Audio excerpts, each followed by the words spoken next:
back. We have got our cork. So, well, first things first, what we're going to do is where the cork, the hook is going to go, we'll just drill a hole and go through. Of course, watch your fingers. I'm not gentle. I mean, I never will be. And what we will do next is we'll just create the hook.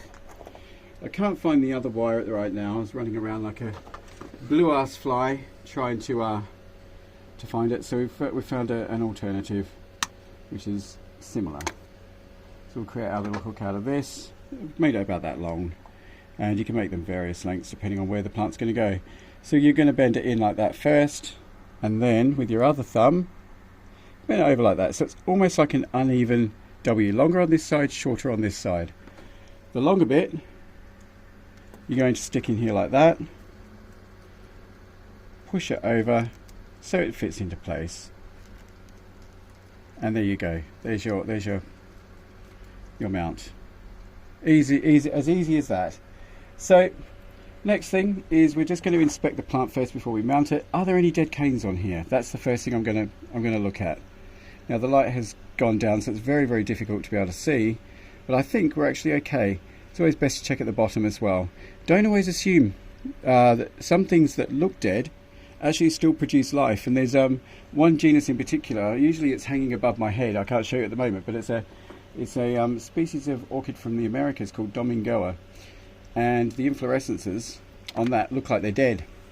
A dead twig. Most of us would cut them off, and that's what you don't want to do, because it's from those dead twigs that you will get the flowers.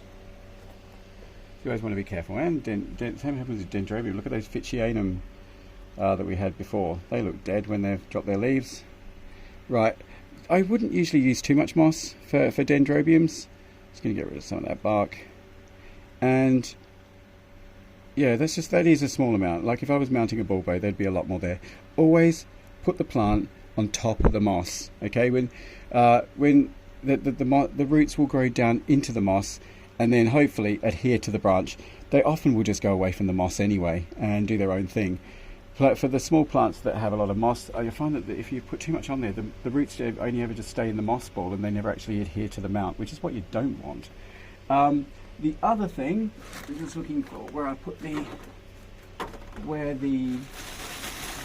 elastic has fallen down here somewhere. It's over there.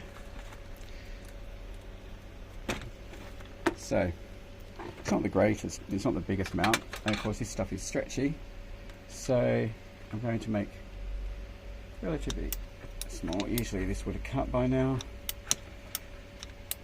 Yeah, don't ever let your scissors, I'm just going to put that down, it's easier to put back on. Don't ever let your scissors get down to this point crisis point before you realise, oh god, you've got a problem. I've had these for years, since 2007 maybe. So they've had a good innings.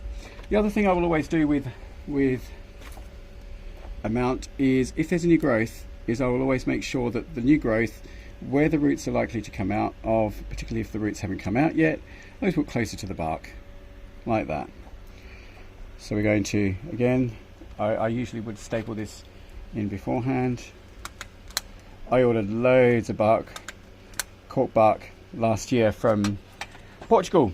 Was it last year, maybe even this year? And so it's so good being able to have a choice of bark to be able to go to and get. And it's not cheap anymore, you know. That does happen, even with 2 staples. Even with all the the increased costs now, it's cork bark. It still has to go through phytosanitary, like all bark does. So you have to do APH. Then you have a £183 inspection bill. I think it's 183 for cork, yeah. And like you do with every time plants come through the border, and you will snap it with a bill. Right, we're going to put that through here. I try to make it go in multiple directions. It's important that when you're mounting that you get the wire or the elastic or whatever it is to go at the top and underneath the plant, because that secures it in multiple directions. See, that's really secure now because I've sort of gone that way, and that way, sort of as many places as I possibly can. And I love mounting. It's one of my. It's probably for me. It's my favourite part of orchid growing, is chucking on my mounts, and particularly when I get to be really creative with a mount. Like I should show you. I'll do it in my next greenhouse tour video. So I'll show you one of the Anthurium crystallinums I mounted recently, and I put it on a horizontal mount. I had so much fun.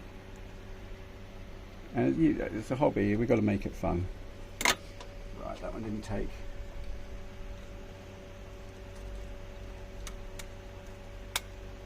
There we go. Right. So that's that one there. Needs a, oh, it did have a label, didn't it? And I'm happy with that. I'm pretty sure that's a live cane. And the roots are hanging out, but actually I'm happy that that looks okay.